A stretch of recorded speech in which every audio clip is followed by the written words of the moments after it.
ये इकडं. हा बघा इकडे ये, इकडच्या साईडला ये, राहू दे. इकडे ये ना, नीट दिसेना पारुशी. अगं का नीट दिसेना तू? हां इकडे इकडे इकडे. मागं क्लिप लावलाय. तर हा सोनूला राणीताईने घेतलेला ड्रेस आहे आणि की तिला अजून पण बसत नाही. पॅन्ट पण मोठी होती आणि टॉप तर तुम्ही बघू शकता किती मोठा दिसतो. पण ड्रेस छान आहे आणि कलर पण छान दिसतोय, मस्त आहे. हे बघा खूप भारी आहे, पण काय करणार, तिला बसतच नाही. कधी बसायचं काय माहिती. हां मागं क्लिप लावला, तिकडे तोंड कर. म्हणलं थोडंसं फिटिंग केल्यानंतर चांगलं दिसेल का, कारण सोनूला घालू वाटतो पण घालू वाटतो तिला, पण तो लई ढगाळ ढगाळ दिसतो, त्यामुळे मी तिला घालत नाही. छान आहे असं जॅकेट कर, असं असं असं. हां खूप भारी दिसतंय असं. चला मी म्हणते एक एक टिप मारावी म्हणजे छान दिसेल. आणि बारुशीच आहे, पण मी सामान सगळं काढलेलं ना त्यातलं बघा, त्या आणि तो ड्रेस मी त्यातच ठेवलेला, कारण बॉक्स सकट ठेवला, अजून बॉक्समधलं पण काढला नाही. हे बघा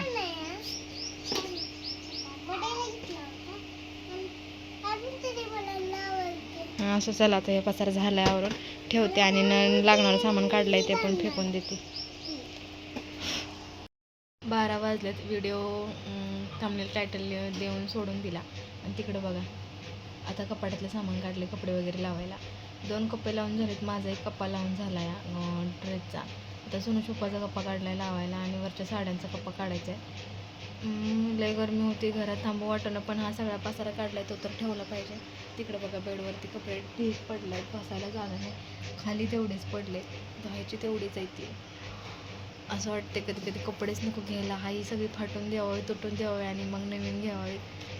कारण आता ना सगळा कप्पा पॅक आहे. तुम्ही बघता हा फक्त सोनू कप्पाच राहिला आहे ना, ते तेवढे कपडे बसले का नाही तर तोही पॅक होऊन जाईल. आता कपाटात जागाच नाही कपडे ठेवायला, मग बाकीचे कपडे कुठे ठेवायचे. बेड पण फुल झाला आहे, त्यामध्ये पण सोनूची लहानपणीची कपडे येते, काही ना काही सामनानं ती पण गच्च आहे, म्हणजे त्यात पण ठेवायला जागाच नाही. आता हे सगळे कपडे ठेवायचे कुठे, त्यामुळं मी म्हणते असं कपाट घेऊ नका. कपाट घेताना ना चांगला विचार करून घ्या की त्यात भरपूर असे कपडे मावतील. ह्याच घड्या करून ठेवल्या ना तर घड्या पण अशा सफाईनं बसत नाही, तर त्या घडीची डबल घडी करावी लागते, तेव्हा ते कुठंतरी बसतं. साड्यांची पण तसंच आहे, म्हणजे सगळ्याच गोष्टी तुम्ही कप्पा बघू शकता, ते एवढंसं लांबणं दिसतोय आणि दिसताना तर म्हणजे जवळून खूप. आता ज्यांच्या घरी असेल कपाट त्यांना माहिती आहे असं, तर कपाट घेताना जरा विचार करा. मी म्हणते आता माझी गोष्ट वेगळी आहे की मला हे लग्नात दिलं, मी पण मामाला म्हणत होते की माझ्या मामानं दिले ना मला दुसरं कपाट द्या, पत्र्याचं गोदरेचं वगैरे म्हणतात ना, ते कपाट द्या मला. तर मामा म्हणला काय घेते ते पत्र्याचं, आता नवीन सगळीकडे हे चालतं, हे घे. आणि मग म्हटलं तर त्यांची इच्छांना मला जे द्यायचं आहे तेच देणार ना ते. म्हणलं द्या आता कोणतंही देऊन टाका. तर त्यांनी हे दिलेलं. स्टार्टिंगला छान वाटलं जेव्हा आम्ही दोघंच होते ना, म्हणजे दोघंच होतो ना नवरा बायको, आमची पोरगी नव्हती आम्हाला, तेव्हा भारी वाटलं. पण आता सगळ्यांचे 2-2 कप्पे भरलेत, माझे तर अक्षरशः 3 कप्पे भरलेत कपड्यांना, साड्यांनी.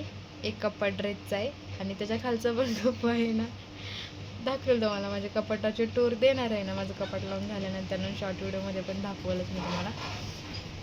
सगळ्यात जास्त माझे कपडे आहेत, नंतर सोनूचे आहे, आणि सोनूच्या पप्पाची फक्त एक कप्पा आहे बिचाऱ्याचा, पण तो पण खतरनाक आहे, कारण ते लगेच वापराय काढतात. आम्ही ठेवतो घालत नाही जास्त कपडे, म्हणून आमचे कपडे साठून राहिले. ते आज घेतले कपडे तर उद्या लगेच घालून मिरवणार. कामाला जाताना म्हटलं तरी नवीन कपडे घालून जाणारा माणूस आहे त्यामुळे त्यांचे कपडे जरा कमी आहेत, आणि बरं झाले आहेत कमी, कारण मग त्यांचे कपडे आम्हाला गटोळ्यात बांधून ठेवावी लागले असते. तर असं झालं. आता माझा असं हसायला येते, पण घरात एकतर बसवा ना, कपडे धुवायची पडली, ते मॅडमला आंघोळ घालायची पडली, त्याने शर्ट काढला आहे त्यामुळे मी तिला घेत नाही आहे. असं अलाउड नाही आहे यूट्यूबला कपडे वगैरे नसल्यानंतर म्हणजे कॉपीराईट वगैरे चॅनल उडतं असं होता, त्यामुळे मी तिला घेत नाही. बघा तिकडंच काय हालत झाली याची. असं चला लागते डबल मी माझ्या मार्गाला. बघा आता सगळं आवरून झालंय आणि ती झाड ना पत्र्याला घासते, त्यामुळे असा करकर आवाज येतोय.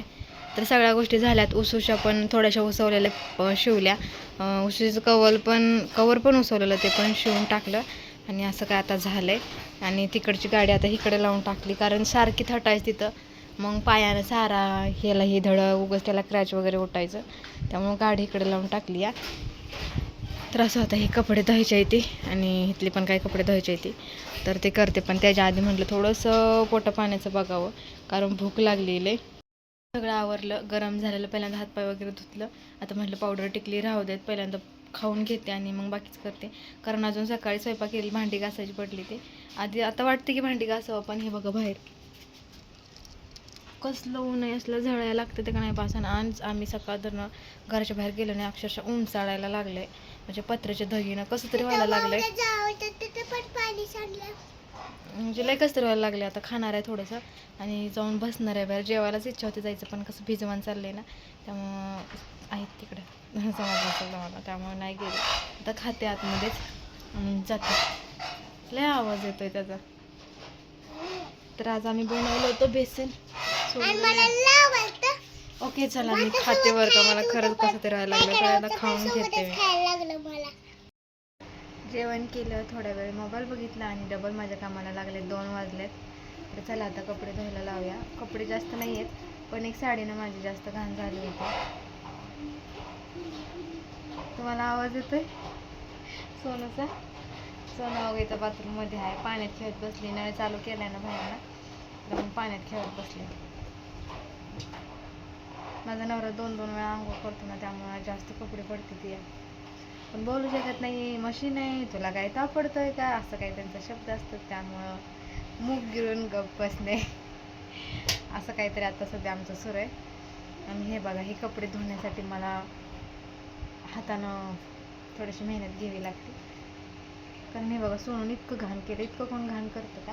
तर त्याला मी साबण लावून टाकणार आहे. आज काय हातानं धुवत बसणार नाही आहे, कारण मला अजून भांडी घासायचे, मॅट पुसून घ्यायचे आणि थोडंसं काही चेंज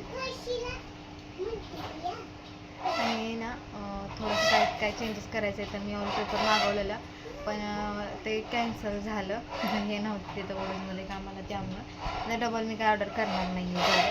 आता तुम्ही म्हणाल तुझ्यावेळेस कुठे तू जायचं होतं, पण नाही, माझा नवरा म्हणतो की नको अजून, म्हणजे ओळखमध्ये जास्त ट्रॅफिक वगैरे असतं ना, त्यामुळे मला नको. आणि ते ऑफिस आहे ना, ते कोणता तो रोड सांगितलेला, म्हणजे कराड रोडलाच तिकडं आहे, पुढं आहे पाक.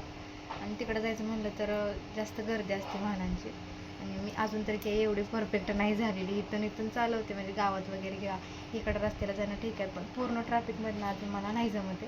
मी कबूल करते, मी काही लपवून, त्यामुळे म्हटलं की नको, म्हणजे माझे मिस्टर बोलले नको, त्यामुळं मी नाही गेलेली. तर जे माझ्याकडे आहे ना, त्याच्यावरनीच मी काम करणार आहे. आणि बऱ्याच जणांचं मला कमेंट येतात की होम टूर कर ना. आता काही जे माझे न्यू सबस्क्रायबर आहेत ना, ते होम टूरच्या व्हिडिओने मला भेटलेले आहेत. काही मग वेगवेगळ्या व्हिडिओने मला सबस्क्रायबर भेटलेत, मग त्यांना माझं घर बघायचं असतं. तर तुम्हीच मला कमेंट करून सांगा की पुन्हा एकदा होम टूरचा ब्लॉग बनवू का, कारण मी त्यांना पण कमेंटमध्ये सजेशन दिलं होतं की मी चॅनलवरती ब्लॉग बनवला आहे, तुम्ही जाऊन बघा म्हणून.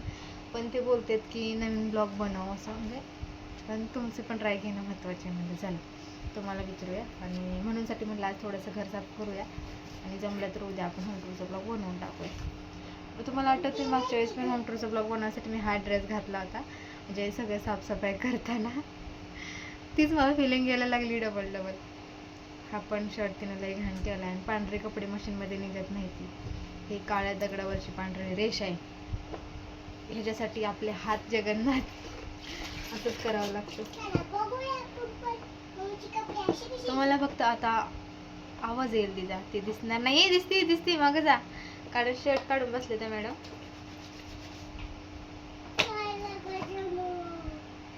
काय लगाचानो. हां, आणि सोनूचा मामा आला होता, पण तो लगेच गेला, जास्त वेळ काय थांबला नाही. मला वाटतं उभाच राहून पाणी प्यायला लगेच गेला, कारण तर शर्यत आहे ना, मग फोन येतो तिकडनं, गेला लगेच तो. सरबत वगैरे नाही, आता संध्याकाळी ये म्हणलं इकडनं, पण तो नाही म्हणलाय. आणि त्याला ब्लॉगमध्ये यायला आवडत नाही, तर तो मी काय घेत नाही. मग तो कोणी असो, माझा सक्का असो, सावत्र असो, चुलत असो, कोणी असो, मस्का पाव लावत बसत नाही मी कोणाला. चपात नाही धुत, थोडंसं साबण लावलं निघतं. हे बघा भरपूर असं निघलंय.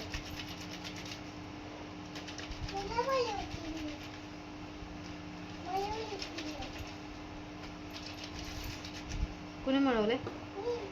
हां, त्या कुत्र्यांवरील लोळते जिथं बसेल तिथं आणून टाकून देतात.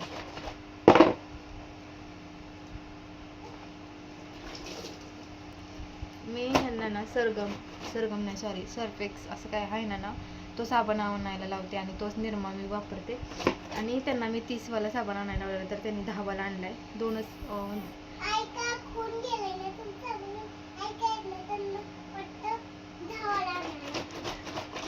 तर त्यांनी 10 वाला साबण आणलाय.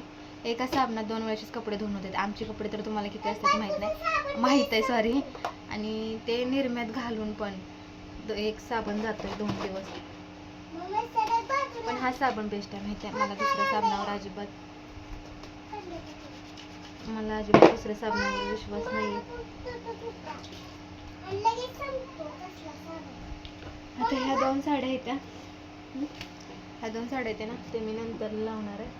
ते आताचे कपडे आहेत थोडे ते मी आता लावून घेते. ती मॅक्सी की माझी आणि ही माझी ना याच्यावर असं तेलकट डाग उठले. ही माझी साखरपुड्याची साडी आहे माहिती आहे तुम्हाला?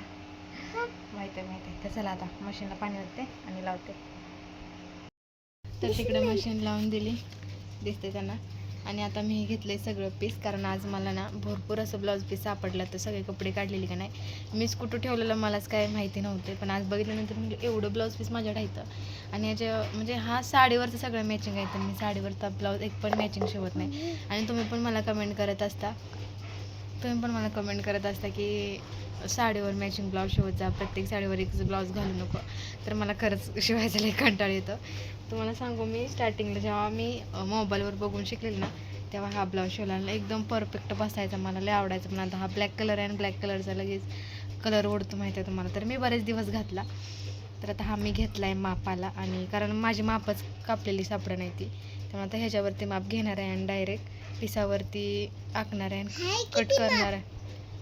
कुठला नाही आहे ती ना माझं माप नाही आहे ते दुसऱ्याचं माप आहे. म्हणजे मला बहिणीनं कट करून दिले सगळ्यांची मापं ना त्यांचं माप आहे ती. तर आता मी ह्याचं माप डायरेक्ट मला येतं मांडायला तर डायरेक्ट मी पिसावर मांडणार आहे आणि कट करणार आहे. आता पेपर कटिंग नाही करून घेणार कारण पेपर कटिंग करा मग ती परत पिसावरती मांडा आणि नंतर कट करा हे लय होतं. आता पीस आणि अस्तर दोन एक साथ ठेवणार आहे आणि कट करणार आहे. तर चलो सुरुवात करू. आता मी कट करण्याचा व्हिडिओ घेईल का नाही माहीत नाही. पप्पाच्या गाडीचा आवाज होते तर डायरेक्ट कट केला दाखवते. हा साडीवरचा आहे. हा एक आहे. तर हे मी सगळं शिवणार आहे. हा मला राणीताईने दिला होता या साडीसोबत म्हणजे काय म्हणते वटी भरताना. हा माझ्या त्या साडीवरचा आहे. 1 2 3 4 हे शिवणार आहे मी. हा एक शिवणार आहे 5 आणि हे नको वाटते कारण ह्या साडीवरती मॅचिंग होणार असं आहे त्यामुळे ह्याला मी स्किप करते. पण असं टोटल 5 ब्लाऊज मी शिवणार आहे. बघू आता किती दिवसात होतात. पण आज तर एक कटिंग करावं म्हणते आणि कटिंग करण्याचं टार्गेट आहे माझा हा ब्लाऊज आणि हा ब्लाऊज. मी एका दिवसात 2 कटिंग करणार आहे आणि एका दिवसात 2 शिवून होतात का नाही मला माहिती नाही. कपडे घालायला गरम होत आहे म्हणून शर्ट काढून टाकले आहे. व्हिडिओमध्ये तर यायचं आहे पण कपडे घालायचे नाहीत. आता नाही ना आता गब्बस. तर चला आता कॅरी कट करून आता मला काम आहे बरं का भांडी घासायचे आहेत. पण थांब तिथे ना ऊन येत आहे. एक मिनिट मला वाटलं पाणी खाली गेलं काय कारण ना हे पाणी मला झाडाला ओतावं लागतं कारण झाडं सगळे आपली सुकायला लागली ती. या झाडांना पाण्याची सक्त जरूरत आहे त्यामुळं झाडं जगवते मी. असं इथनं आतमधलं पाणी पकडते बाहेर नेऊन ओतते कारण इथलं पाणी ना सगळं वेस्टच जातं. तिकडे सगळं वेस्टच जातं त्यामुळं बारकी बादली दे ग ती भरले. तर मी म्हणलेलं मी आज हा ब्लाऊज शिवणार आहे तर मी कट केला अस्तर वगैरे कट केला आणि असं काय मी ब्लाऊज शिवला आहे. आता मी हे काय केलेलं नाही आहे पिन वगैरे जसं आहे तसंच लावलं आहे आणि खूप भारी झाला आहे. मला तर लय आवडलं आहे. काय शिवलाय कसं दाखवायला नको का. आणि माझ्या नवऱ्याचं म्हणणं आहे हा बाया जरा वर झाल्या त्या तेवढं इथपर्यंत घे. पण नाही मला तरी बरं वाटतं कारण माझी 3 भाई असते आणि ही पण 3 भाईच आहे. थोडीशी कमी झालं असेल आता ती काय म्हणतात हे पाडल्यानंतर चुने वगैरे पाडल्यानंतर ना. पण खरंच खूप भारी झाला आणि मी लगेच शिवला, लगेच घालून पण बघितला. आता मला स्वयंपाक करायचा आहे, पण माझा उत्साह मला थांबवू शकला नाही. कंटाळा तर भरपूर आला. आता उद्या एक शिवून काढते आणि तो मला मॅचिंग पण छान वाटतं, पण मिसमॅच पण चांगलं वाटतं. आणि ह्याच्यावर ब्लॅक कलरचा जसं मॅचिंग होत होता तसा हा पण छान होतो, छान दिसतोय. माझ्या नवऱ्याला तर माझं काही कौतिकच नसतं. बायकोने सगळ्या थोडंसं उसवल्यासारखं झालंय, पण असं कारण माझी मशीन थोडीशी कशी आहे तुम्हाला माहिती आहे ना. आणि बाकी कसं दिसतंय सांगा. आता उजेडातच घ्यायचं होतं, पण हा ब्लॉग मला इथंच एंड करायचा आहे ना, त्यामुळं मी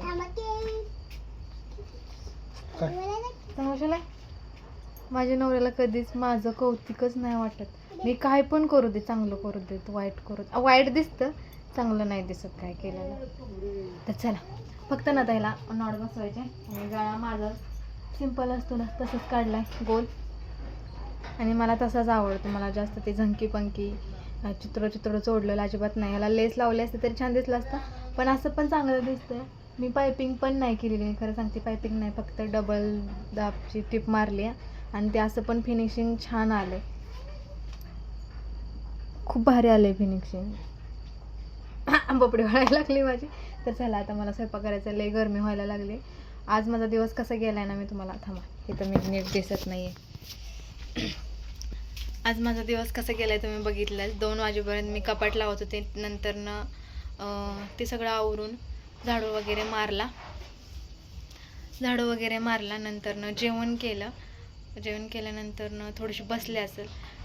नंतर ते पीस बघितलं, कापायला घेतलं, कापलं, भांडी घासून आल्यानंतर डायरेक्ट जे शिवाय बसले ते आत्ताच उठले. वर अँगलवर ते आत्ताच उठले. हुक वगैरे पण मी लावून टाकला आजच, उद्याच्याला काही पेंडिंग ठेवलं नाही. पण माझा अवतार काय असा झालाय आणि चिप झाली अंगाची नसते. तर चला, आता आजचा ब्लॉग मी इथंच थांबवते. कसा वाटला नक्कीच कमेंट करून सांगा. साडी ब्लाऊज कसं वाटतं हे पण सांगा. मॅचिंग मी जास्त घालत नाही बरं का. लग्नात घातलं असेल तेवढं, त्याच्यानंतर मी कधी मॅचिंग नाही केलं. एखाद्या साडीवरती होतं जो मी ब्लाऊज शिवला असेल, ते पण हलक्यातलं अशा बाहेरच्या साडीवरचं, तर मला घालूच नाही वाटत. ह्या साड्या मला असल्या साड्या आवडतात. आणि आता मी सगळ्या साडीवरचं असंच पबधाईचं शिवणार आहे.